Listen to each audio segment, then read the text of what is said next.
Hi friends, December 2 തിങ്കളാഴ്ചത്തെ 2024 പത്രമാണ്. അപ്പോൾ നമ്മളിന്ന് മാധ്യമ പത്രമാണ് എടുത്തിട്ടുള്ളത്.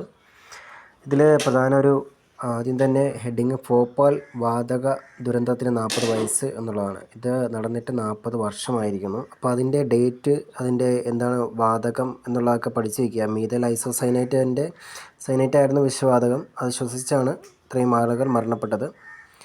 5 ലക്ഷത്തോളം മനുഷ്യർക്ക് അതിൻ്റെ കെടുതിയേറ്റു. അതിൽ ഒരുപാട് മരണമുണ്ടായി. അപ്പോൾ അതിൽ 1984 ഡിസംബർ 2 നടന്നത്. ഇത് പഠിച്ചു വയ്ക്കുക. അപ്പം അതിൻ്റെ വിഷവാതകം പഠിച്ചു വയ്ക്കുക. പിന്നെ അടുത്തൊന്ന് ഫിൻജാൽ ഇപ്പോൾ ഒരു ചുഴലിക്കാറ്റാണ്. അപ്പോൾ അത് തമിഴ്നാട്ടിലേക്ക് വീശിയടിച്ചുകൊണ്ടിരിക്കുകയാണ്. അതിൻ്റെ ഒരു പിക്ചറാണ് ഇതിൽ കാണിച്ചിട്ടുള്ള.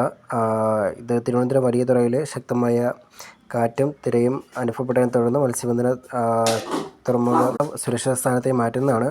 അപ്പോൾ നമുക്ക് അടുത്ത വീഡിയോ ആയിട്ട് കാണാം. അതുവരേക്കും എല്ലാവർക്കും